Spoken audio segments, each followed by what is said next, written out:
नमस्कार, मी संकेत आणि आपण पाहत आहात मुंबई आउटलुक.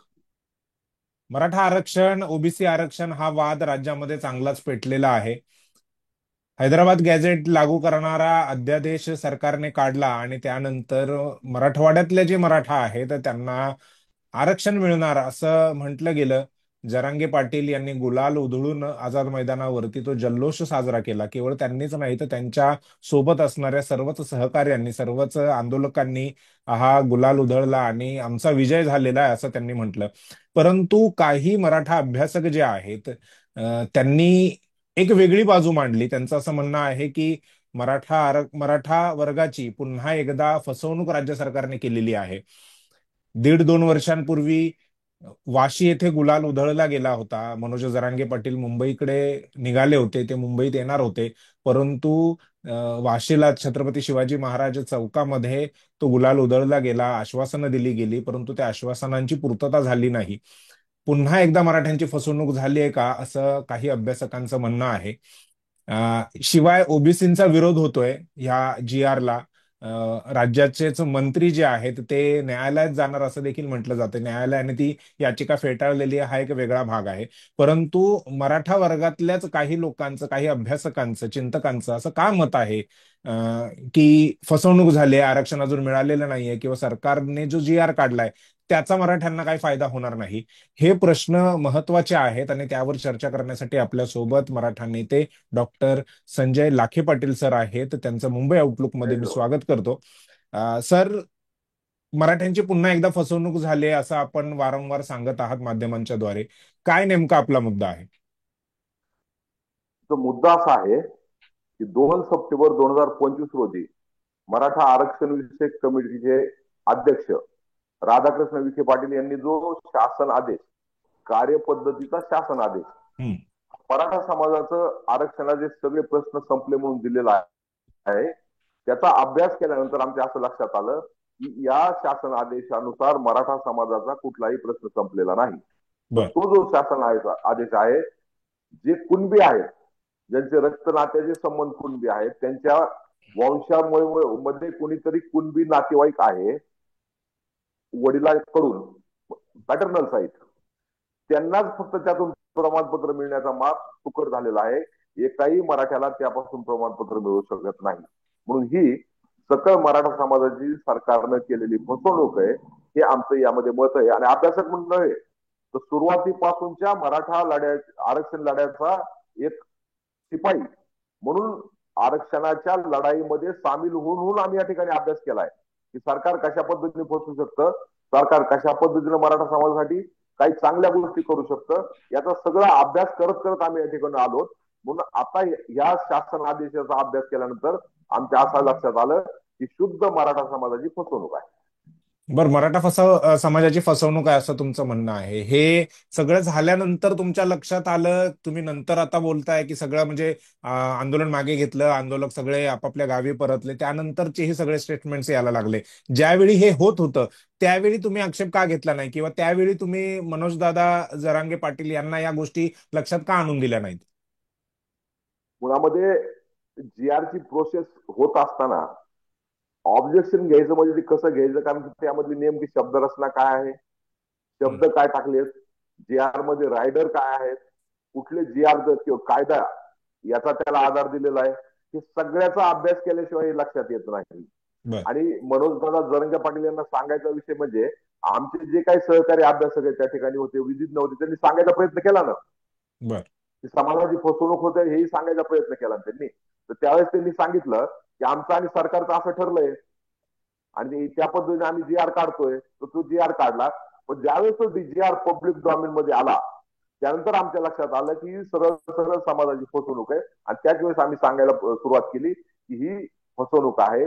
त्यापूर्वी GR निघायच्या पूर्वी तर कुठलंच असं काही उपलब्धता नव्हती की नेमके यामध्ये शब्द काय येणार आहेत, शासनाचा उद्देश काय आहे, शासनाचा उद्देश सकारात्मक आहे, नकारात्मक आहे किंवा फसवणुकीचा आहे.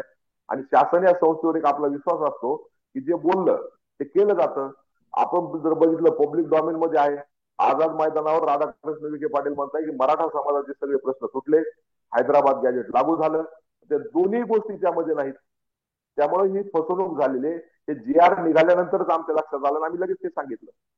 आणि मग तुमचं असं म्हणणं आहे का मग की अभ्यास करायला वेळ मिळाला नाही, म्हणजे मनोज जरांगे पाटील यांनी घाईघाईमध्ये आंदोलन मागे घेतलं? जर एखाद दिवस थांबून किंवा काही तास थांबून ते जी आरचा अभ्यास केला असता आणि त्यातल्या त्रुटी ज्या आहेत त्या लक्षात आणून दिल्या असत्या तर कदाचित बरं झालं असतं.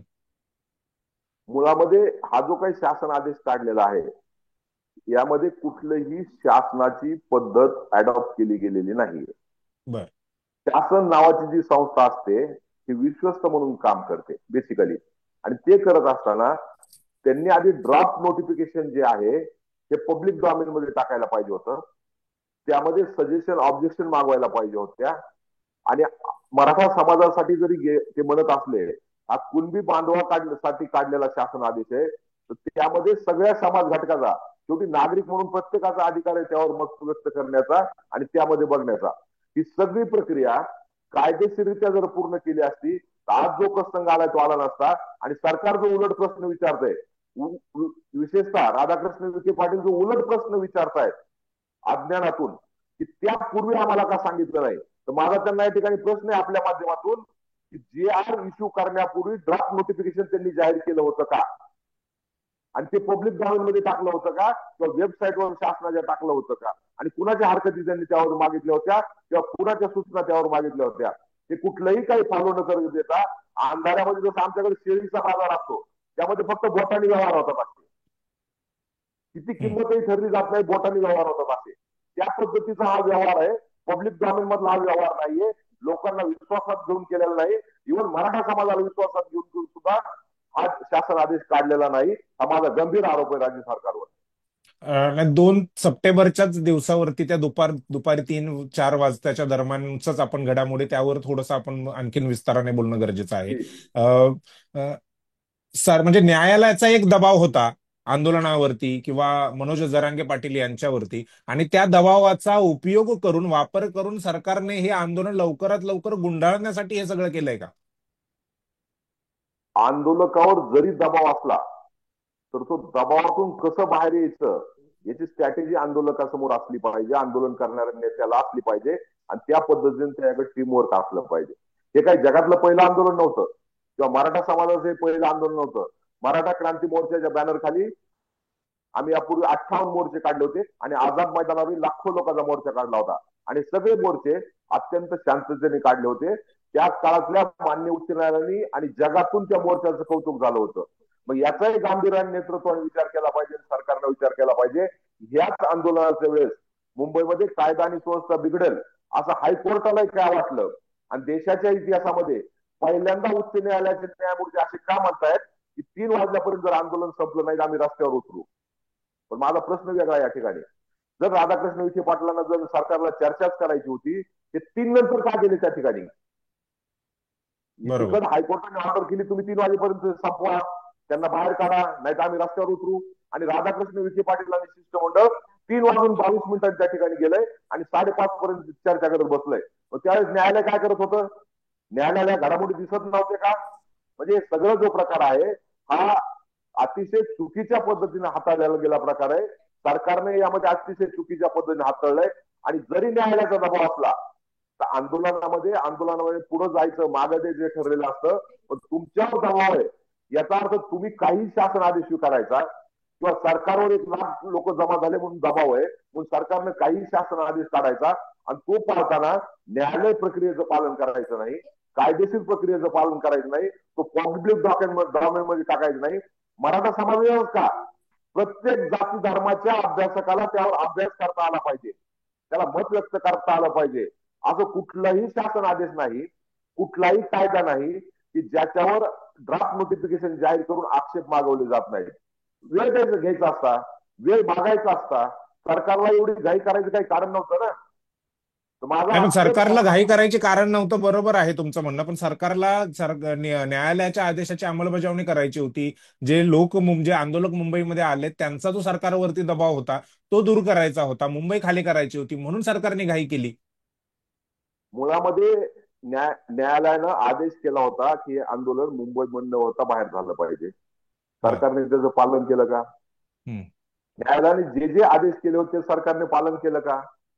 पण बातम्या जरी बाहेर आलो दिलं नाही तर कोर्टामध्ये जी हिअरिंग झाली त्यावेळेस सरकारला जास्तीत जास्त जाब विचारण्याचं काम न्यायालयाने त्या ठिकाणी केलेलं आहे. त्याबद्दल सरकार का बोलत नाही? आणि एक वेळेस तुम्ही आंदोलकाला परवानगी दिली की कायदा आणि सुव्यवस्था राखण्याची जबाबदारी सरकारची आहे, बरोबर. सरकार पळू शकत नाही.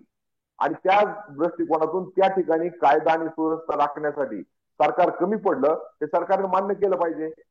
आणि हे होत जर असला, कायदा आणि सुव्यवस्था हा वेगळा प्रश्न आहे.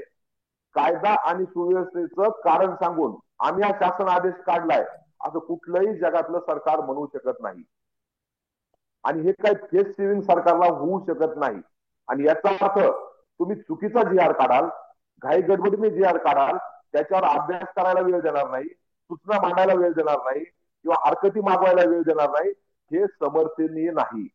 जी नाही, काही पण सरकारचं म्हणणं आहे, सरकारचे मंत्री असं सांगतायत की आम्ही जरांगे पाटील यांच्या सोबत जे सहकारी होते, जे वकील होते, कायद्याच्या जाणकार जी लोक होती, त्यांच्याशी चर्चा केली, त्यांनी मान्य केल्यानंतरच आम्ही हा जी आर लागू केलेला आहे. म्हणजे सरकारने हो जरा स्वतःवरती जी जबाबदारी घ्यायची टाळली आणि त्यांनी चूक जर झाली असेल तर ती जरांगे पाटील आणि त्यांच्या कार्यकर्त्यांची, त्यांच्या सोबत असणाऱ्या लोकांची झालेली असं सरकारचं म्हणणं आहे.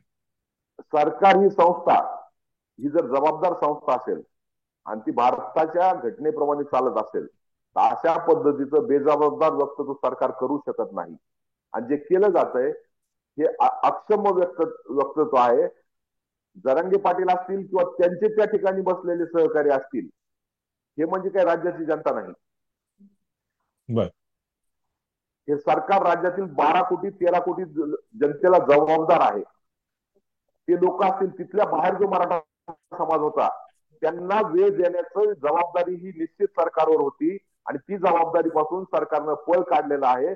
आणि आता त्यांना दुसरं कुठलंही फेस सेव्हिंग नाही म्हणून बिचाऱ्या त्या आंदोलकाच्या नेत्यावर ते टाकण्याचा ते प्रयत्न करत आहेत. तर माझा परत एकदा आरोप आहे, कायदा आणि सुव्यवस्था राखण्यासाठी सरकार कमी पडलं.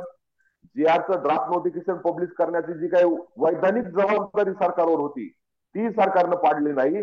त्यामुळं ही जी काही प्रक्रिया पूर्ण राबवली ती अतिशय चुकीची. We are not in banana state.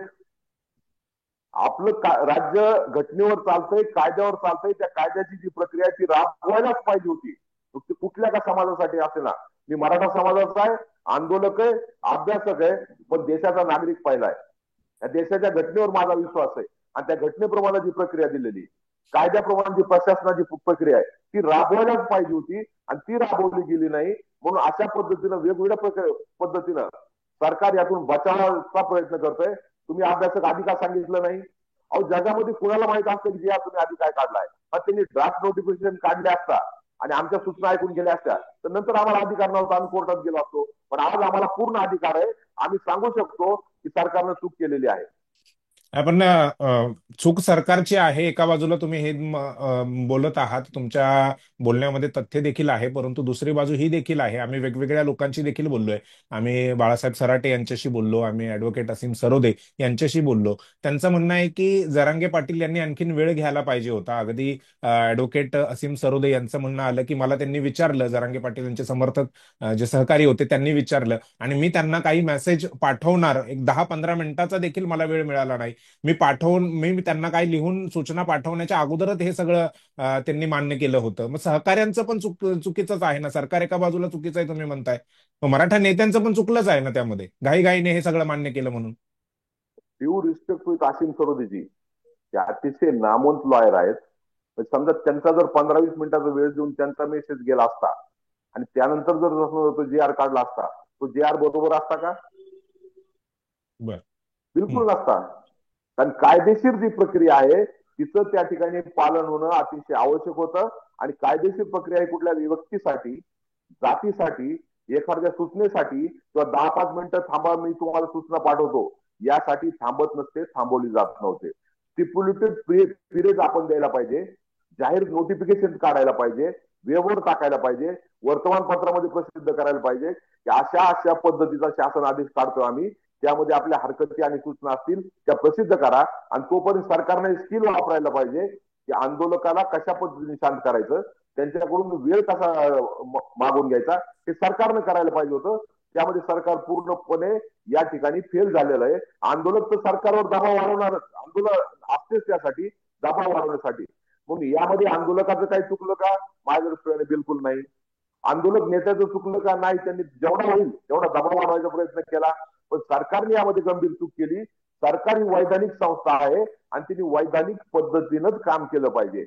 उद्या आणखीन एखादं शिष्टमंडळ आलं त्या ठिकाणी आणि त्यांनी 3, 4, 5 लाख लोक जमा केली आणि वेगळीच काही मागणी केली तर सरकार मान्य करणार आहे का?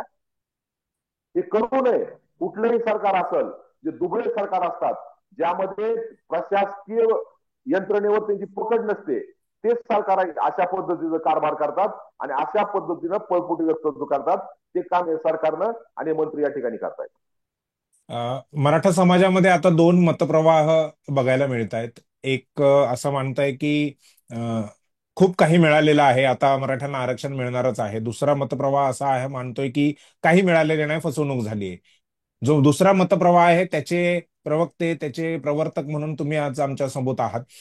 बाळासाहेब सराटे यांच्याशी देखील आम्ही या विषयावर बोललेलो आहे. प्रश्न आता असा आहे की एका बाजूला ओबीसी वर्ग या आरक्षणाचा किंवा या जी आरचा विरोध करतोय, आणि त्याच वेळी मराठा समाजामध्ये अशी दोन मतप्रवाह झाले आहेत. तर मराठा आरक्षणाची मागणी किंवा हे जे आंदोलन गेल्या 40 वर्षांपासून सुरू आहे, 40-45 वर्षांपासून सुरू आहे, ते आता दुभंगलंय का? आंदोलन दुबगलंय का तर नाही.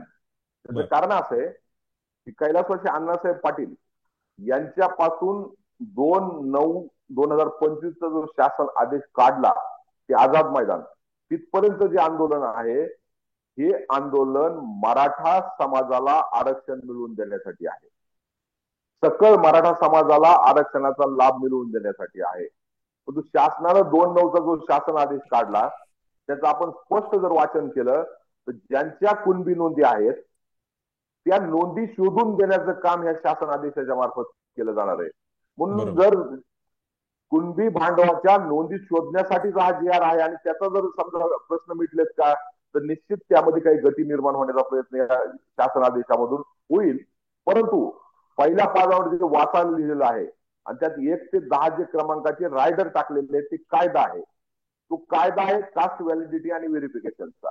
बरोबर. एससी असेल, एसटी असेल, व्हीजीएनटी असेल, एनटी असेल किंवा यामध्ये जाणारा कुणबी बांधव असेल आमचाच, तर त्यासाठी वेगळा कायदा नाही, आपण पहिल्यांदा लक्षात घेतलं पाहिजे. मराठा हा ओबीसी लिस्ट मध्ये आहे का, तर मराठा हा अदर बॅकवर्ड क्लासेसच्या लिस्ट मध्ये नाहीये. बरोबर. कुणबी आहे का, निश्चित आहे. त्या ठिकाणी आहे. कुणब्याला 83 क्रमांक त्यामध्ये दिलेला आहे. मी मराठा म्हणून 83 क्रमांकाप्रमाणे कास्ट व्हॅलिडिटी आणि व्हेरिफिकेशनला फॉर्म भरू शकतो का, याचं उत्तर नाहीये. मी बरोबर. जर कुणबी टाकून मराठा म्हणून जर डॉक्युमेंट दाखल केले तर उद्या माझ्यावर गुन्हा दाखल होईल, शपथपत्र दिलं तर निश्चित होईल आणि 3 ते 7 वर्षाची शिक्षा मला त्या ठिकाणी होईल की तुम्ही चुकीचं दाखल केलं. म्हणून माझी शासन या संस्थेला यामधून विनंती आहे की तुम्ही समाजाची फसवणूक का करताय आणि अशा पद्धतीनं का करताय, जो अतिशय चीप मार्ग आहे. हा चीप मार्ग कसा मी सांगतो. शासन आदेश काय आहे तो सुस्पष्ट आहे, त्यातला पान नंबर 2 वर कुणबी असेल, त्याचं कुणबी रक्त नात्याचे संबंध असतील, वंशावळीमध्ये पॅटर्नल साईट जर कुणबी नातेवाईक असेल तर त्याला प्रमाणपत्र दिलं जाईल, यासाठीची कार्यपद्धती आहे. ती बरोबर. आहे का, निश्चित आहे, कायद्याप्रमाणे आहे. पण जर आपण पहिल्या पेजवर राईट साईडला जर बघितलं तर मराठा समाजासाठी हम्म. हैदराबाद गॅजेट. आता माझा मूळ प्रश्न आहे या ठिकाणी, यामध्ये हा जो 83 क्रमांकाचा कुणबी आहे तो मराठा समाज आहे का? या देशाच्या नाही. कायद्याप्रमाणे जो पहिला काकासाहेब कालेलकर राष्ट्रीय आयोग आला होता, दुसरा बीपी मंडल यांचा राष्ट्रीय आयोग आला, त्यानंतर लँडमार्क जो देशाच्या इतिहासामध्ये आजही त्या ठिकाणी देशभर वापरला जातो, तो इंदिरा साहनी जजमेंट आलं आणि 9 न्यायमूर्तीच्या बेंचचं या ठिकाणी आपल्याला आदेश आले. त्याप्रमाणे आज देशामध्ये कायदा अस्तित्वात आहे. बरोबर. त्याचबरोबर आम्ही हैदराबाद स्टेट मधून या राज्यामध्ये आलो 1 मे 1960 रोजी. त्यानंतर तत्कालीन मुख्यमंत्री यशवंतराव चव्हाण साहेबांनी पहिला मागासवर्गीय आयोग, मागासवर्गीय समिती, त्यावेळेस आयोगाचा दर्जा नव्हता. नव्हता. आयोगाचा दर्जा जो आला कॉन्स्टिट्युशनल, हा आला इंदिरा साहनीच्या जजमेंट नंतर. तर जी काही समिती नेमली होती, बीजी समिती, त्या समितीनं मराठ्यांना मागास ठरवलं का, किंवा मराठ्यांचा समावेश अदर बॅकवर्ड क्लासमध्ये केला का, नाही. काकासाहेबांनी केला का, नाही. बीपी मंडलनी केला का, नाही. इंदिरा साहनी जजमेंट नंतर ज्या काय जाती मान्यता प्राप्त आहे त्यामध्ये अदर बॅकवर्ड क्लासमध्ये मराठा आहे का, नाही. म्हणजे सरकार असं का करते, मराठा आहे तर तुम्ही मराठ्याला वेगळं ट्रीट करा, कुणबी आहे तर तुम्ही वेगळं ट्रीट करा. आणि कुणब्यासाठी जात प्रमाणपत्र काढणं ही का नवी प्रोसिजर आहे का? हा कायदा 1967चा आहे. 1967 पासून त्यामध्ये मॉडिफिकेशन झाल्यात. 2024ला न्यायमूर्ती शिंदेची कमिटी तत्कालीन मुख्यमंत्री एकनाथराव शिंदे साहेबांनी नेमल्यानंतर जे पूर्वी 12 पुरावे होते ते हैदराबाद निजामकालीन दस्तावेज, निजामाचे राष्ट्रीय दस्तावेज, निजामकालीन महसुली, पोलिसी आणि शालेय पुरावे अशा पद्धतीचं सगळं रेकॉर्ड त्यांनी लक्षात घेतलं. तब्बल 3 लाख डॉक्युमेंटचं प्रमाणीकरण नाहीये. केलं, स्कॅनिंग केलं आणि त्यातून त्यांनी मराठवाड्यामध्ये ज्या भागामध्ये कुणबी प्रमाणपत्र मिळत नव्हते तो मिळण्याचा मार्ग मोकळा केला. आणि शेवटी काय आहे, त्या प्रक्रियेतून जर 83 नंबर जुळत असेल तरच प्रमाणपत्र मिळेल, व्हॅलिडिटी होईल. मराठा म्हणून होते का त्यामध्ये? आजही होत नाही. म्हणून पहिल्या पानावर मराठा लिहिलं, हैदराबाद गॅजेट लिहिलं. हैदराबाद गॅजेटच्या कुठल्या पानानुसार आणि कुठल्या तरतुदीनुसार किंवा त्यामध्ये जी काही शिफारस आहे त्यामधून हे आरक्षण देणार आहेत हेही सरकारनं जाहीर करावं, असं मग त्यांना जाहीर आव्हान आहे. आणि हेच आव्हान माझं आंदोलन करण्यात आहे. तुम्ही हैदराबाद गॅजेट म्हणताय, पण नेमकं हैदराबाद गॅजेट तुम्हाला माहिती आहे का? की हैदराबाद गॅजेट जे आपल्या सगळ्या याच्यावर दाखवलं जातं हे 1884च्या हैदराबाद गॅजेटची प्रत आहे जी आपण बघितली असेल. पण that is a domain of only Aurangabad district. That is not for whole Marathwada region, which was part and parcel of Nizam state. हेही सरकार त्या ठिकाणी लक्षात घेत नाही आणि फक्त हैदराबाद गॅजेट शब्द वर टाकतो आणि त्या ठिकाणी मराठा शब्द लिहितात. त्या मराठ्याला तुम्ही आरक्षण दिलंय का? त्याला काही जाती क्रमांक देताय का तुम्ही? ऑदर बॅकवर्ड नाही, पण मराठा क्लास. मराठा हा कुणबीच आहे अशा पद्धतीचीच तर मागणी आहे ना मनोज जरांगेंची. मराठ्यांना वेगळं आरक्षण कशाला पाहिजे? मराठा हा कुणबी आहे, मग मराठ्यांना कुणबी म्हणून जर त्यांच्या नोंदी मिळत असतील आणि मिळत आहेत काही, म्हणजे आता शिंदे समिती असेल किंवा काय लाखांमध्ये तशा नोंदी मिळालेल्या आहेत. आता त्यांच्याकडे आता कोणाकडे ते दाखले आहेत किंवा तसे पुरावे आहेत हा एक वेगळा भाग आहे. परंतु मराठा हा कुणबी आहे ही मागणी आहे. ही बेसिक या लढाईची काय म्हणतो त्याला बेस आहे तो, आणि त्यालाच तुम्ही नाकारत आहात. हा आमच्या लढाईचा जो मूळ मुद्दा होता, जे मी आपल्याला पूर्वी सांगितलं की मराठ्यांना आरक्षण मिळालं पाहिजे, सरसकट आरक्षण मिळालं पाहिजे मराठ्यांना. पण ते न्यायालयामध्ये टिकत नाहीये ना. सुप्रीम कोर्टामध्ये, हायकोर्टामध्ये ते टिकलं नाही. मराठ्यांना जे वेगळे कशासाठी एससीबीसी आरक्षण दिलं होतं ते. ते टिकलं नाही त्याची वेगळे कारण आहे, ते मी तुम्हाला सांगतो. बर. टिकलं नाही का ते वेगळं सांगतो. परंतु एखादा असा 2 सप्टेंबर 2025चा कार्यपद्धतीचा शासन आदेश काढून तुम्ही जात बदलू शकाल का? जातीचं वास्तव्य बदलू शकाल का? या देशामध्ये जात बदलायचा कुठला कायदा आहे का? तर माझं राधाकृष्ण विखे पाटील यांना आव्हान आहे की हा जो काही या ठिकाणी त्यांनी शासन आदेश काढलाय त्यामध्ये फक्त त्यांनी दुरुस्ती करावी की कुणब्याला प्रमाणपत्र देण्याची पद्धत जी केली त्यांनी त्याला ए करावं आणि बी मध्ये मराठ्यांना कुणबी प्रमाणपत्र देण्याची पद्धती एवढं करावं. सोपं आहे ना.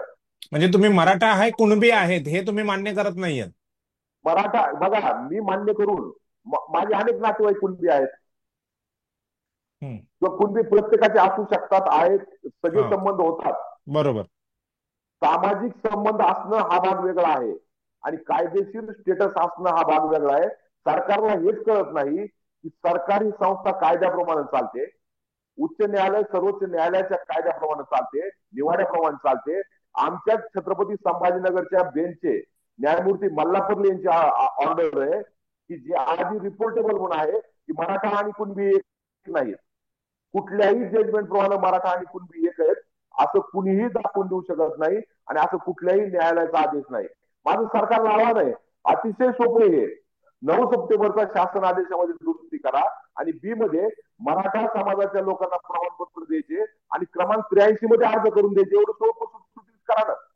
मी वेगळं सांगण्यापेक्षा माझी सरळ आपल्या माध्यमातून मागणी त्या ठिकाणी बी करा आणि क्रमांक 83 मध्ये मराठा समाजाला प्रमाणपत्र द्यायची पद्धत त्यांनी या ठिकाणी जी कार्यपद्धती आहे ती त्यांनी त्यामध्ये सांगितली पाहिजे. म्हणजे ज्यांच्या ज्यांच्या पुराव्यामध्ये महसुली पुरावे असतील, हैदराबाद स्टेटचे पुरावे असतील, शालेय पुरावे असतील, मराठा आहे, हिंदू मराठा आहे, तो 83 क्रमांक टाकून त्या ठिकाणी अर्ज करू शकेल. याच्यापेक्षा सोपी पद्धत तर काय असू शकत नाही. नाही, पण आणि 100. जर हे शासना शेवटचा मुद्दा, जर या शासनाला असं वाटत असेल की आपण एका साध्या जी आर मधून करू शकतो, त्या शासनाला मी डोक्यावरून नाचायला तयार आहे. उद्या कुठलाही देव मानणार नाही, त्या सरकारलाच देव मानून डोक्यावर विखे पाटलाला घेऊन मी नाचायला तयार आहे. नाही पण मराठा हा कुणबी आहे, कुणबी कुणबी मराठा एकच आहेत, अशा ज्या नोंदी आहेत. म्हणजे काही त्या हैदराबाद गॅझेटमध्ये तुम्ही ते सर्व वाचलेच आहात, परंतु त्या गॅझेटमध्ये असे उल्लेख आहेत कुणबी, मराठा कुणबी किंवा कुणबी मराठा अशा उल्लेख आहेत, अशा नोंदी आहेत. तर हे दोन्ही एकच आहेत ना. आणि मराठा हा जो वर्ग आहे, याला आपण जे जात म्हणून बोलतोय, तो 150 वर्षांपूर्वीचा नाही आहे. म्हणजे अगदी राष्ट्रगीत जे आहे जनगण मन, त्यामध्ये गुजरात सिंध मराठा हा जो मराठा शब्द आला जातीवाचक नाहीये ना, तो प्रदेशवाचक आहे. अगदी महात्मा फुलेंच्या साहित्यामध्ये देखील मराठा हा जातीवाचक शब्द नाहीये, तो प्रदेशवाचकच शब्द आहे. मग मराठा ही वेगळी जात तुमच्या या कधीपासून सगळ्या आलो निर्माण झाली? तुमच्या या सगळ्या विवेचनाशी इतिहासाचा विद्यार्थी म्हणून मी बिलकुल सहमत आहे. परंतु नागरिक शास्त्राचा विद्यार्थी म्हणून, घटनेचा अभ्यासक म्हणून, या देशाच्या न्यायालयाच्या विविध निवाड्याचा अभ्यासक म्हणून आणि विविध याचिकेमधला सहभागी म्हणून मी आपल्या या विवेचनाशी 1% सहमत होऊ शकत नाही. त्याचं कारण असं आहे, हा देश कायद्याप्रमाणे चालतो. हा देश मागासवर्गीय आयोगाच्या अहवालानुसार चालतो. जात ठरवली जाते ही ती कुणी बदलू शकत नाही. पण जात मागासलेली आहे का हे मागासवर्गीय आयोग या देशामध्ये ठरवतो. आणि गॅजेट हा कधीही पुरावा होऊ शकत नाही. म्हणून मी आपल्याला परत सांगतो की जे काही भावनेचं राजकारण दोन्ही बाजूने चालू आहे, सरकार जे खेळवतंय वेगवेगळ्या पद्धतीनं, हे अतिशय सरकारचं जे काही हे धोरण आहे ते अतिशय निषेधार्ह आहे. आणि हैदराबाद गॅजेटचं जे आपण म्हणताय, मी परत आपल्याला सांगतो की जे काय 1884चं हैदराबाद गॅजेट दाखवलं जातं ते औरंगाबाद जिल्ह्यापुरतं आहे. That is census of that district. त्यामध्ये कुणबी, आता उदाहरणार्थ माझं गाव आहे कुठलं, त्या गावामध्ये त्या काळामध्ये 500 कुणबी होते आणि आज 5,000 झाले किंवा 5 लाख झाले, तरी वंशावळ प्रस्थापित करू शकत नाही. कास्ट व्हॅलिडिटी आणि व्हेरिफिकेशन जो नियम आहे तो मी बदलू शकत नाही. मग परत एक माझं दुसरं आव्हान आहे या ठिकाणी की सरकारनं मराठवाड्यामध्ये जेवढे त्या काळामध्ये कुणबी होते तेच आज मराठा झालेत, अशा पद्धतीची दुरुस्ती या जी आर मध्ये करावी आणि त्या सगळ्या मराठ्याला 83 क्रमांकामध्ये किंवा त्यांना जो वाटतो तो क्रमांक द्यावा आणि प्रमाणपत्र वितरित करण्याची पद्धती या ठिकाणी निश्चित करावे. शेवटी कास्ट व्हॅलिडिटी आणि व्हेरिफिकेशन मध्ये मला प्रमाणपत्र मिळालं तरच मी ते शिक्षणासाठी वापरू शकेल, तेच मी नोकरीसाठी वापरू शकेल. आणि जर ते व्हॅलिड नसेल तर काय अडचणी होत्या ते आपण समजू शकता, मी समजू शकतो. भावनेवर प्रधान होण्याचा विचार करता येणार नाही. आणि जर समजा त्याचा उपयोग मी नोकरीमध्ये करू शकत नाही, त्याचा उपयोग मी शिक्षणामध्ये करू शकत नाही, तर त्याला काय मला देवाऱ्यावर ठेवून दररोज पूजा करायची त्याची, का भिंतीला टांगून ठेवायचे मला? नाही पण करू ह्या शकत हा नाही. जो हा जो मुद्दा आहे की मराठा हा कुणबीच आहे, हा ओबीसी आंदोलनाला क्षमवण्यासाठी किंवा त्यांचा विरोध कमी करण्यासाठी हा मुद्दा महत्वाचा नाहीये का? कारण बिलकुल नाही ओबीसी आहे. ओबीसी ओबीसी काय म्हणतायत की मराठा जर ओबीसी मध्ये आला तर त्यांचं आरक्षण कमी होईल. परंतु मराठा हा कुणबीच आहे आणि कुणबी ऑलरेडी ओबीसीच्या लिस्टमध्ये आहे, मग ते राज्याचे आहेत आणि केंद्राच्या पण आहे. मग जे सर्टिफिकेट दिले जात आहेत ते मराठ्यांना दिले जात नाही, ते कुणबी लोकांना दिले जात जे ऑलरेडी ओबीसी मध्ये आहेत. तर मग हा ओबीसीचा विरोध कमी होईल ना त्याने? ओबीसीचा विरोध त्यावेळेस कमी होईल ज्यावेळेस सरकार स्पष्टपणे सांगेल किंवा स्पष्टपणे त्यावर लिहिल, वर मराठा न लिहिता त्यांनी कुणबी लिहायला पाहिजे. तुम्ही कार्यपद्धती कुणबीची काढता आणि वर मराठा लिहिता. आणि हे नाही मग हे जे आपण हा जो विरोधाभास तुम्ही सांगताय, तो विरोधाभास आपल्या आंदोलनामध्ये देखील आहे. म्हणजे जरांगे पाटील जे आंदोलन चालवत आहेत त्या आंदोलनामध्ये देखील तो विरोधाभास आहे. मागणी तुमची कुणबी म्हणून आहे आणि आंदोलन तुम्ही मराठा नावाने चालवताय. तुमच्या मागणी घोषणाही आमची तशाच कुणबी आहेत. मागणी आमची कुणबी म्हणून नाहीये. 50%च्या आत आम्हाला आरक्षण द्या आणि मराठा समाजाला द्या, ही आमची मागणी. आपण समजून घ्या. पण 50%च्या आत फक्त कुणबी आहे, मराठा नाहीये, म्हणून काही लोक त्याला म्हणतात की आम्हाला कुणबीमध्ये आरक्षण द्या. आमची जी मागणी आहे, हैदराबाद स्टेट मधला जो मराठा आहे, जो या राज्यामध्ये 1 मे 1960 ला आला, त्याला हैदराबाद स्टेट मधलं जे आमची तिथं जे परिस्थिती होती किंवा तिथं ज्या गटामध्ये आम्ही होतो, तो ओबीसी गटामध्ये आम्हाला घ्या, अदर बॅकवर्ड क्लासेस मध्ये. मग कुणबीमध्ये घाला किंवा कुणबी प्रमाणपत्र द्या, आम्हाला ही मागणी नाही. ते स्टेटस देऊन आम्हाला म्हणजे ऑदर ओबीसी बॅकवर्ड क्लासमध्ये घाला. ओबीसीची जी लिस्ट आहे त्याच्यामध्ये संशोधन व्हायला पाहिजे, त्याच्यामध्ये मराठा ऍड व्हायला पाहिजे राज्यात करेक्ट. आणि केंद्रात. ही तुमची करेक्ट. मागणी आहे, परंतु ही मागणी करेक्ट. हा, बोला बोला. हीच मागणी आहे आणि हीच मागणी वैधानिक असू शकते, कायदेशीर असू शकते. कारण या देशाच्या जे काही घटना आहे, कायदे आहे, निवाडे आहेत, जोपर्यंत माझी जात जी मराठा आहे ही अदर बॅकवर्ड क्लासमध्ये समाविष्ट होत नाही, तोपर्यंत मला आरक्षण मिळू शकत नाही. मग ओबीसीचा माझ्या जो जातीला विरोध होतोय. जोपर्यंत क्रमांक मिळत नाही, तोपर्यंत मी कास्ट व्हॅलिडिटी आणि व्हेरिफिकेशन साठी त्या ठिकाणी साधा अर्ज सुद्धा करू शकत नाही. हे वास्तव आपण लक्षात घेतलं पाहिजे, ही माझी आपल्याला विनंती आहे. बरं, ओबीसीचा जो विरोध होईल आणि आता जो होतोय की मराठा ओबीसीच्या लिस्टमध्ये येईल, मग आरक्षण कमी होईल किंवा मराठे सगळे आरक्षण घेतील, या विरोधाला तुमचं काय उत्तर आहे मग? मुळामध्ये आपण हे समजून घेतलं पाहिजे की जे काही कुणबी आरक्षण आहे, तो जो गट आहे, तो का फक्त कुणबीचाच आहे का? त्यामध्ये 14 उपजाती आहेत बर. आणि कुणबी मराठाही त्यामध्ये आहे आणि मराठा डॅश कुणबी आहे किंवा कुणबी डॅश मराठाही आहे. बर. कू पासून तयार झालेले सुद्धा काही जे कुणबी आहेत ते सुद्धा त्यामध्ये आहेत. लेवा पाटील त्यामध्ये आहेत. नाही, पण तुम्हाला वेगवेगळ्या कुणबी पद्धतीच्या म्हणूनच मान्यताच नकोय, तुम्हाला सरळ मराठा हा शब्दच त्या, म्हणजे एक वेगळा क्रमांकच त्या ओबीसीच्या लिस्टमध्ये तुम्हाला हवाय. मग तुम्ही कुणबीशी संबंध कसे जोडताय आता पुन्हा? तुम्हाला परत मी वेगळा आपल्याला क्रमांक पाहिजे सांगतो ना मराठा म्हणून. परत मी आपल्याला सांगतो, जर सरकारला सिम्प्लिफाय करायचं आणि त्यांना जर असं वाटत असेल की शासन आदेशाने आम्ही अतिशय सिम्प्लिफाय करू शकतो, तर त्यांनी कुणबी जे शासन आदेश काढला 2 सप्टेंबरचा, त्यामध्ये ए मध्ये कुणबीला प्रमाणपत्र देण्याची पद्धत आणि त्यामध्ये बी टाकून मराठ्यांना प्रमाणपत्र देण्याची पद्धत असं करून टाकावं आणि कुणब्यांना त्यामध्ये कुणब्यामध्ये ऍडजस्ट करावं. किंवा जर त्यांना ते नको वाटत असेल, त्यापेक्षाही सोपं करायचं असेल, तर मराठ्याला त्यांनी एक क्रमांक द्यायचा सरळ आणि कास्ट व्हॅलिडिटी आणि व्हेरिफिकेशन पोर्टल आहे, त्याच्यामध्ये मराठ्यांना समजा 1001 क्रमांकाची जात नंबर दिला, तर तो जात नंबर टाकला की त्या ठिकाणी मराठा म्हणून माझे डॉक्युमेंट अपलोड झालं पाहिजे आणि सर्टिफिकेट माझ्याकडे आलं पाहिजे. मग ज्या काही वेगवेगळ्या भानगडी त्या करायची गरज कुणाला पडणार नाही. आणि मूळ प्रश्न जो आहे आपला, हे वास्तव लक्षात घेतलं पाहिजे की महाराष्ट्राचं जे विलिनीकरण झालं ते 3 भागाचं विलिनीकरण आहे. मूळ ब्रिटिश स्टेट मुंबई, बरोबर. करार करून आलेला विदर्भ आणि निजाम स्टेटहून करार न करता पण विश्वासाने आलेला मराठवाडा. आमचे तिथं जे कायदे होते, आमचं जे निजाम स्टेटमध्ये स्टेटस होतं, ते स्टेटस 1 मे 1960 रोजी तिथं घ्यायला पाहिजे होतं. बर.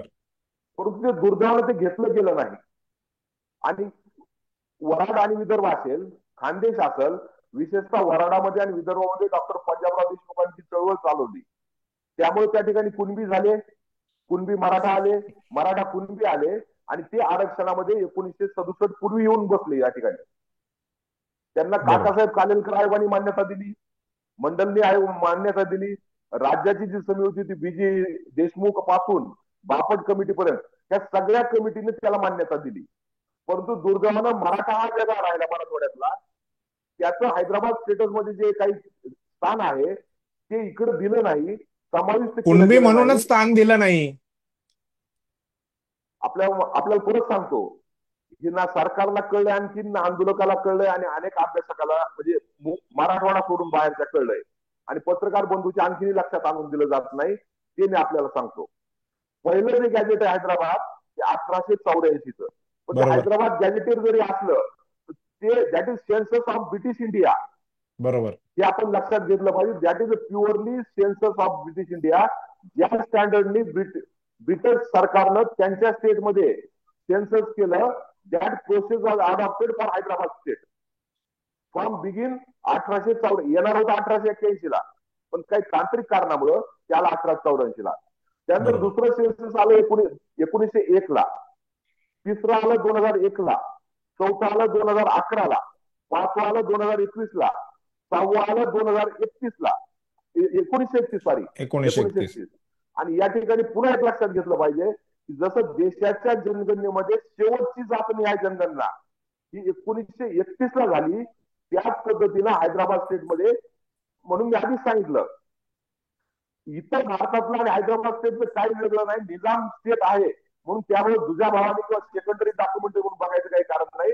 That was part and parcel of census of India by British government. बरोबर. तर तो जो आहे 1931चा तो शेवटचा जातनी आहे आणि त्यानंतर आलं 1941च.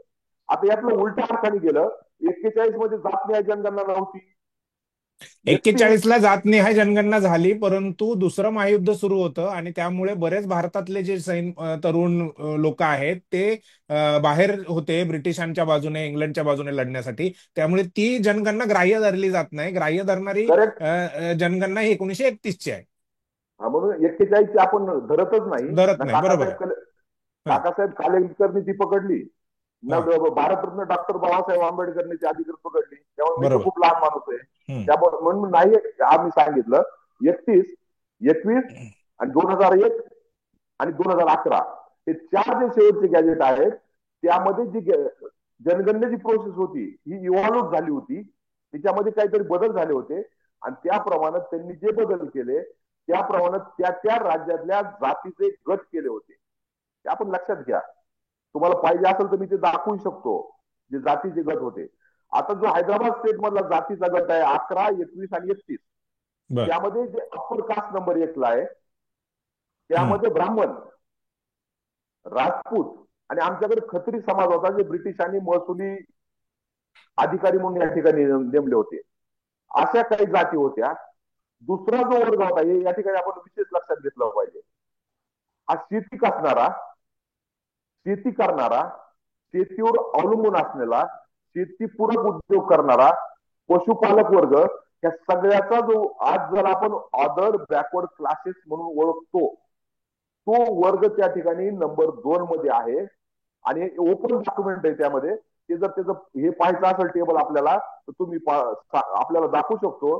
त्या 2 जो घटक आहे विच इज ऍग्रिकल्चर, ज्याला आपण आज शेतीशी निगडीत शेतीशी निगडीत व्यवसाय करणारे शेतीशी लोक. निगडीत असा गट म्हणतो. त्यामध्ये कोण कोण आहेत, जाती कोण कोण आहेत?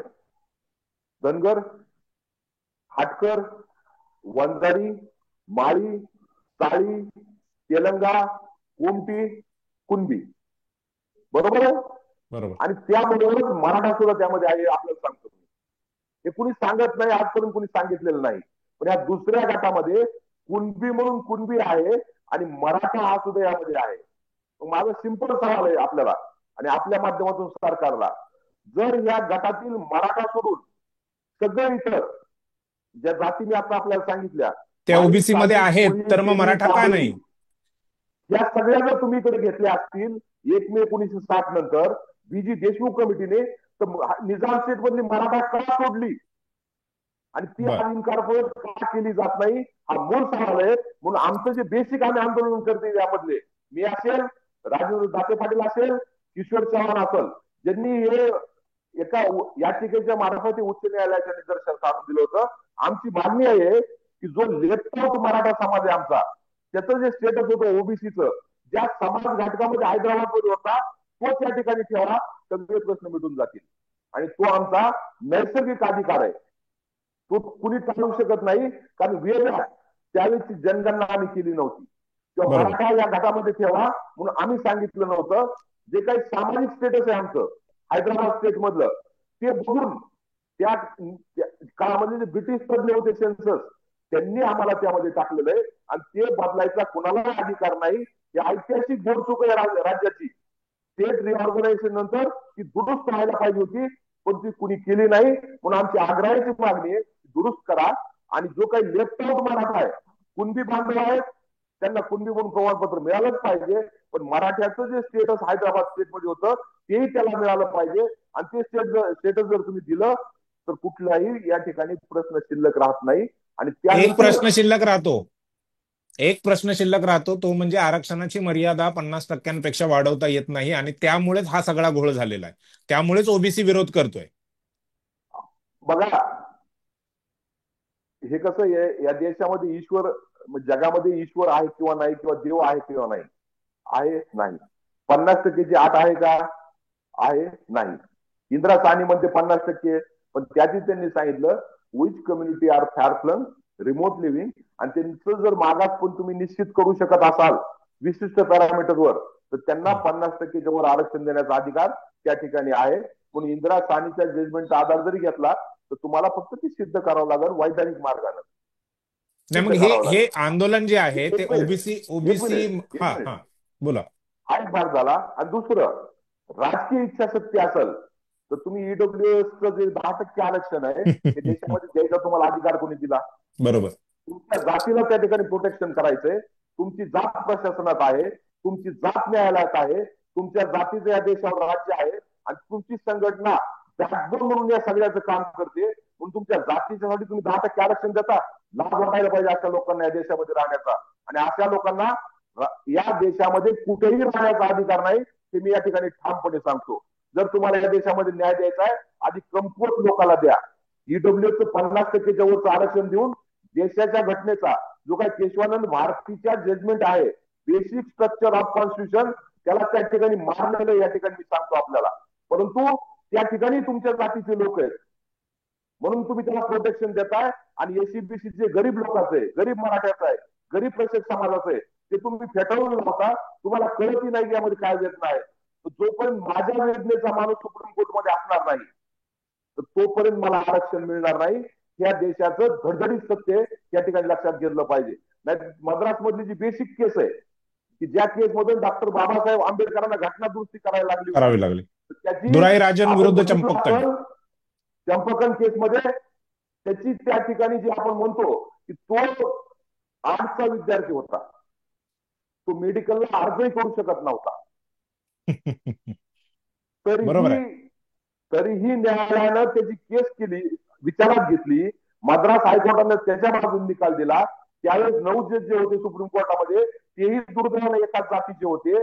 त्यांनी त्याला प्रोटेक्शन दिलं आणि त्यामुळे आदरलेल्या बाबासाहेब आंबेडकरांना देशामध्ये पहिली घटना दुरुस्ती करावी लागली आणि त्यामुळे 9th शेड्यूल या देशामध्ये घटनेत आलं. बरोबर. आणि इतिहास आपल्याला विसरता येणार नाही. पण ज्या ठिकाणी बाबासाहेब आंबेडकर संरक्षण देऊ शकले नाही, आमच्यासारख्या जातीचा माणूस जर तिथं नसेल तर कोण नाही, संरक्षण मग देणार आहे? बाबासाहेब आंबेडकर संरक्षण देऊ शकले नाही ते त्यांनी तर दिलं ना. त्यांनी 15/4 16/4 मध्ये आरक्षणाचा मुद्दा आणलेला आहे. त्याच केस नंतर ती अमेंडमेंट त्या झालेली आहे. अर्थानं मी म्हणत नाही. माझ्या नाही ऐका नाही, ऐका मी तुम्ही मी अनुभव नाही, त्यांचा अनादर करण्याच्या गैरसमज होईल. दृष्टीने तुम्ही म्हणत नाहीच आहात, ऐका, बरोबर आहे. काहीतरी तुम्ही गैरसमज होईल तुमचा किंवा होण्याची शक्यता आहे. हं, मी ते जे स्टेटमेंट करतोय ते मद्रास न्यायालयातली पहिली जी केस होती, बरोबर आहे. ते जे होतं त्यावेळेस हं, that was not OBC reservation, बरोबर. There was challenge to the SC SC reservation. एसटीच्या रिझर्वेशनला त्यांनी हे केलं होतं की एससी समानतेचा आणि एसटीचं त्यावेळेस हनन होत ओबीसीचं आहे म्हणून. जरी बाबासाहेबांनी, मी बाबासाहेबाला सॅल्यूट करतो, त्यांनी 340 एसटीच्या आधी टाकलं, एसटीच्या आधी टाकलं. बरोबर आहे. That is a great salute to Babasaheb. तो विषय नाही या ठिकाणी. विषय असा आहे की that was challenge to SC आणि एसटी, आणि ते बरोबर. होईल असं बाबासाहेबांनाही स्वप्नात वाटलं नव्हतं. बरोबर. ज्या माणसाला लोकल स्टँडी नाही, आज आपण बघतोय की लोकल स्टँडीहून 70% पिटिशन बाहेर फेकले जातात. What is your local standi? काली जी मराठा आरक्षणाची जी पिटिशन होती, जी आर ला चॅलेंज, ती का मेरिटवर फेकली का बाहेर? ज्या वकिलांनी केली होती ती वकील एसटी समाजाची न्यायालय होती. न्यायालय कशा पद्धतीने काम करतंय, कोणासाठी काम करतंय ह्याची एक वेगळी चर्चा होऊ शकते. परंतु आता सध्या जो आपला मुद्दा आहे, ओबीसीचा विरोध होतोय, 50%ची अट आहे किंवा मर्यादा आहे. मग मराठा, कुणबी तुमच्या म्हणण्याप्रमाणे आणि ओबीसी आपण सगळे एकत्र येऊन ही 50%ची मर्यादाच हटवण्यासाठी आंदोलन करावं असा विचार का येत नाही? त्या पन्नास दोन गोष्टी टक्क्यांमध्येच का यामध्ये, सगळ्यांना पाहिजे आणि त्यामुळे वाद होतात हे पण लक्षात येत आहे. बोला. दोन गोष्टी लक्षात घेतल्या पाहिजे. असा प्रयत्न झालाच नाही का? केला. हम्म. एससीबीसीचं 2018 साली, आता आपण परत विचारलं होतं मग की ते आरक्षणाचं स्टेटस काय. हम्म. 2018 साली पहिल्यांदा देवेंद्र फडणवीस यांनी मराठ्यांना आरक्षण दिलं आणि आधी ते म्हणतात मी दिलं होतं. ते दिलं होतं 18 नोव्हेंबर 2018 आणि तो कायदा पास केला त्या दिवशी 2018. बरोबर. त्यापूर्वी 9 ऑगस्ट 2018 केंद्र सरकारनं 15/4 16/4 नोकरीतील मागासपण आणि शिक्षणातील मागासपण याचे पाहणी करण्याचे राज्याचे अधिकार सुद्धा काढले होते. आपल्यालाही माहिती आहे. बरोबर. बिहारमध्ये त्यावेळेचे सुशील कुमार मोदी यांनी मोठा रिव्होल्ट केला. त्यानंतर परत केंद्र सरकारला घटना दुरुस्ती करावी लागली आणि 15/4 16/4 जे अधिकार आहेत ते राज्याला परत द्यावे लागले. परंतु ज्या दिवशी एससीबीसीचं आरक्षण दिलं होतं त्या दिवशी राज्याला लिजिटिमिटी होती का? तर त्या दिवशी राज्याला लिजिटिमिटी नव्हती. त्याचं कारण असं आहे की 9 ऑगस्ट 2018 रोजी केंद्र सरकारनं राज्याचे अधिकार काढून घेतले होते आणि कायदा जो पास केला होता राज्याने, हा 13 नोव्हेंबर 2018ला, म्हणजे 4 महिन्यांनी नंतर. हे बेसिक या ठिकाणी लक्षात घ्या. जो कायदा पास केला तोही 50%च्या वरच्या आरक्षणाचा. हम्म. त्या दिवशी राज्य सरकारला 50%च्या पुढचं आरक्षण द्यायचे अधिकार होते का? नव्हते, आधी नाही. पण 5/5/2020च्या जजमेंटमध्ये सर्वोच्च न्यायालयाने सुस्पष्ट म्हणलंय की मराठा समाजाचं मागासवर्गीय आरक्षण जे आहे ते सिद्ध जरी झालं असलं तरीही राज्याला त्या दिवशी नसलेले अधिकार आणि 50%च्या पुढे द्यायचे अधिकार हे राज्याला नव्हते. त्यामुळे आम्ही ते फेटाळत आहोत. परंतु त्यानंतर ज्यावेळेस रिव्ह्यू 2021 मध्ये पिटिशन पुन्हा टाकली, अमेंडमेंट झाली. ऐका, रिव्ह्यू हा. पिटिशन ज्यावेळेस टाकली आम्ही त्यामध्ये, त्यावेळेस आम्ही हा प्रयत्न केला होता की हा जो विषय आहे तो 3 जजच्या बेंचकडे होता, घटनापीठाकडे. त्यानंतर 5 जजच्या घटनापीठाकडे गेला.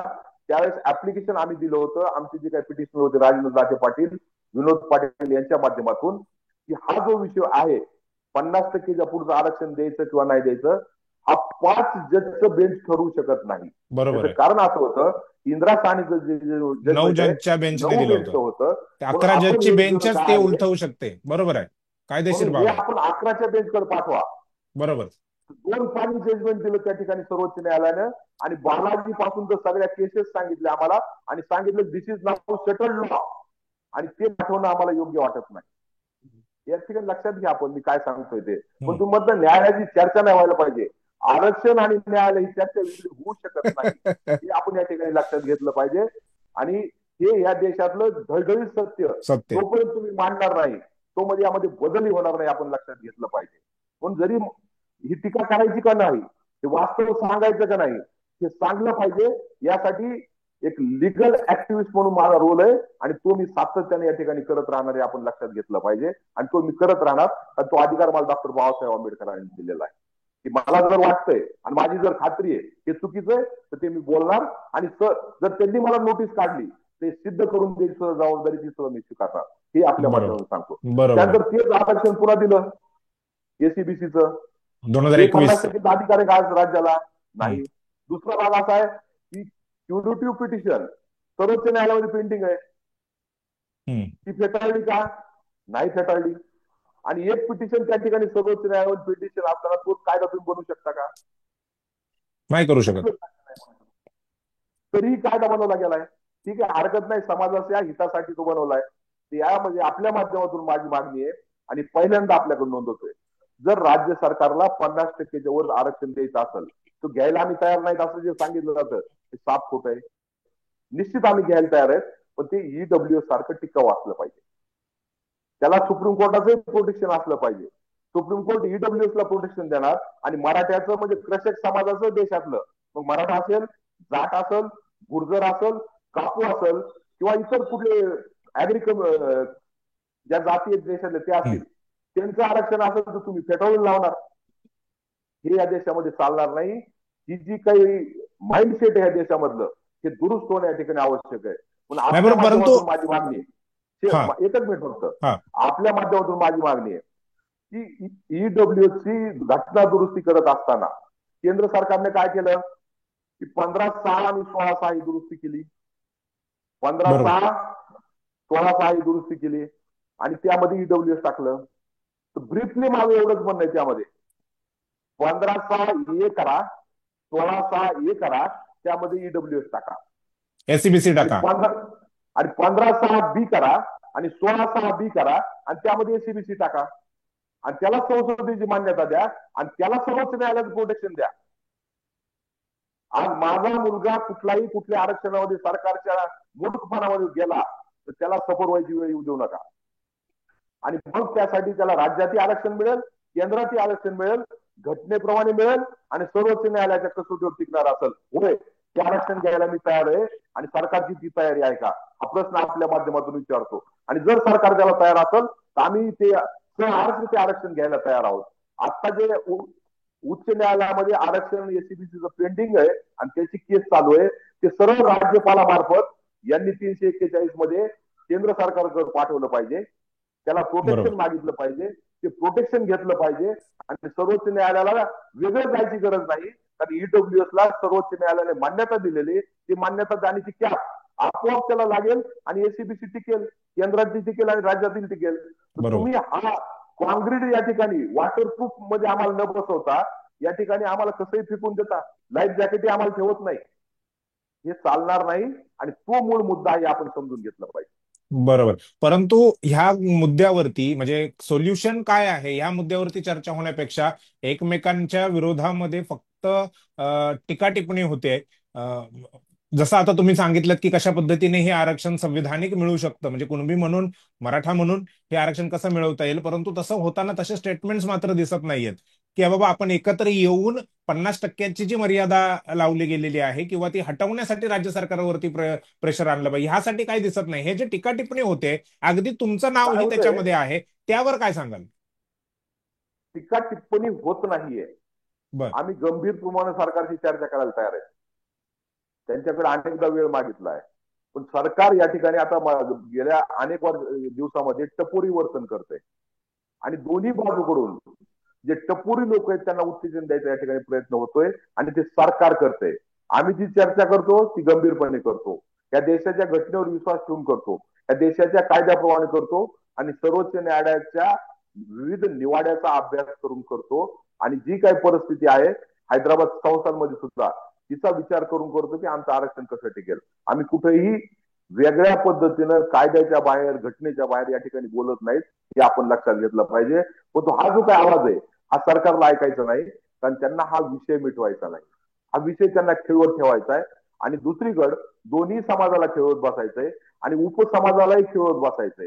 ज्या धनगर बांधवाच्या आमच्या आरक्षणाचा प्रश्न आहे की त्यांचं आरक्षण जर मिळवायचं असेल तर आदिवासी संशोधन संस्था हीच त्या ठिकाणी अप्रोप्रिएट व्यासपीठ आहे. मग तुम्ही बरोबर. का त्यांना टीस कडे पाठवता? टीस ही कोण आहे? बरोबर. टीस कडे धनगराचं आरक्षण पाठवायचा संबंध, 5 वर्ष तिथं खेळवायचा संबंध काय? आणि शेवटी ज्यांनी आता राजीनामा दिला ते वीरेंद्र सराफ यांनी 30चा रिपोर्ट धनगर आरक्षणाच्या अंतिम केसमध्ये, अंतिम सुनावणीमध्ये सर्व उच्च न्यायालयासमोर टेबल करायला नाकारलं, त्यांनी सही करायला नाकारलं. ते हु इज दिस 30? तुम्ही 10 वर्ष धनगर बरोबर. बांधवाचे घेतले, शेकडो कॅबिनेट त्यामध्ये घेतल्या. तुम्हाला सरकार म्हणून या ठिकाणी मूर्ख बनवायचा धंदा करायचा आहे, सरकार म्हणून गंभीर काम करायचं नाही आणि टपोरी लोकांना खेळवत बसायचंय. आणि मताच्या राजकारणासाठी जातीय द्वेष आणि जातीय दग तुम्हाला पेटती ठेवायची. आणि ही जी काही उचरंड आहे सगळी जातीची, धनगर पेटला की आदिवासी पेटतो, मराठा पेटला की कुणबी पेटतो, कुणबी पेटला की ओबीसी पेटतो. हे तुम्हाला चक्र फिरवत बसायचंय तुमच्या राजकीय स्वार्थासाठी, तुमच्या मताच्या तिजोरीसाठी, एक गटा मठासाठी, हे समाजासाठी नाही. आणि हा सगळ्यात गंभीर विषय आज इथं की सरकारची भूमिका काय आहे, सरकार विश्वस्त म्हणून काम करतंय का? एक अभ्यासक म्हणून या ठिकाणी सांगतो मी, सरकार विश्वस्त म्हणून काम करत नाही. माझे आई वडील असतील तर मी जर सिगरेट पित असेल तर माझ्या हितासाठी असतील तरच ते पिऊ देतील, नाही नाही पिऊन बघ म्हणतील का ते? तर सरकारने बरोबर. ठरवलं पाहिजे की समाजाच्या हिताचं काय आहे. आणि आपण आश्वासन देताना, तो एखादा कायदा पास करताना, एखादा शासन आदेश काढताना किती गंभीरपणे काढतोय का लोकांची मजा करतोय आणि आपली मजा करून घेतोय, हे जास्त दिवस चालणार नाही. शेजारीच नेपाळ आहे, नेपाळचे नेपाळची अनुभव नाही. आठवण करून दिली आणि ह्याच मुद्द्यांवरती सगळ्या नेपाळमध्ये झालंय, श्रीलंकेमध्ये झाले, अगदी बांगलादेशमध्ये पण ह्याच आरक्षणाच्या मुद्द्यावरतीच झालेलं आहे.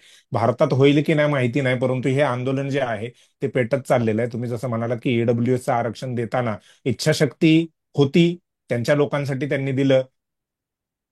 इच्छाशक्ती असेल तर आजपर्यंत 129 वेळा घटनेमध्ये संविधानामध्ये बदल झालेले आहेत. 130वी घटना दुरुस्ती जी आहे ती प्रस्तावित आहे. केंद्रीय गृहमंत्री अमित शहा यांनी ती मांडलेली आहे. म्हणजे जर द्यायचं असेल तर संविधानामध्ये संशोधन करून देखील देता येऊ शकतं. द्यायचं नसेल तर मग त्याला अनेक कारणं आहेत, अनेक आडवे रस्ते आहेत, त्या मार्गाने ते देता येणार नाही असं देखील आहे. आता हा सगळा जो खेळ आहे सरकार जे करतंय, ओबीसी आणि मराठा बांधवांमध्ये जी भांडणं लावण्याची जी कामं चालू आहेत, धनगर आणि मराठा बांधवांमध्ये जी भांडणं लावायची कामं चालू आहेत, हे कुठवर चालणार आणि समाज यामधून काही धडा घेणार का, जागृत होणार का, हा महत्वाचा प्रश्न आहे आमचा. हा बोला सर, बोला. शेवटची यामध्ये टिप्पणी. एकच अतिशय महत्वाचा भाग आहे. नेपाळ पासून हे सगळे देश जरी शेजारी असले आणि तिथलं ज्या पद्धतीने परिस्थिती होते ते आपल्या देशात होईल असं जरी वाटत असलं तरीही शेवटी बी आर गवई जे म्हणतायत आपले सरन्यायाधीश, त्याच्यावर माझाही विश्वास आहे. हा देश घटनेद्वारा बांधला गेलेला आहे. बरोबर. त्यामुळे हे देशामध्ये ते घडणार नाही. राज्यकर्त्यांनी कितीही माकड चाळे केले आणि करायचा प्रयत्न केले तर, आणि ते घडू नये, ही एक जबाबदार नागरिक म्हणून या ठिकाणी मला भूमिका मांडलीच पाहिजे, आणि ती या ठिकाणी मांडतोय. बरोबर. खूप छान चर्चा झाली. मुद्देसूद आपण चर्चा केलीत. आपण व्यवस्थितपणे ह्या सगळ्या गोष्टी मांडल्या आणि आरक्षण मिळण्याचे उपाय काय आहेत, कशा पद्धतीने सरसकट सर्वच मराठ्यांना आरक्षण मिळू शकतं. केवळ ज्यांच्याकडे नोंदी आहेत, ज्यांच्याकडे पुरावे आहेत, कागदपत्र आहेत त्यांनाच नाही, तर ज्यांच्याकडे नाहीत त्यांना देखील कशा पद्धतीने आरक्षण मिळू शकतं, हा एक महत्वाचा मार्ग जो आहे, जे सोल्युशन जे आहे ते तुम्ही आम्हाला सांगितलं, आमच्या प्रेक्षकांना सांगितलं. विस्तारित चर्चा झाली. लाखे पाटील सर, तुमचं मनापासून आभार. तुम्ही आम्हाला जो इतका वेळ दिलात त्याबद्दल आणि ही चर्चा घडवून आणली त्याबद्दल धन्यवाद सर. आपले धन्यवाद. आपल्या प्रेक्षकांचे धन्यवाद.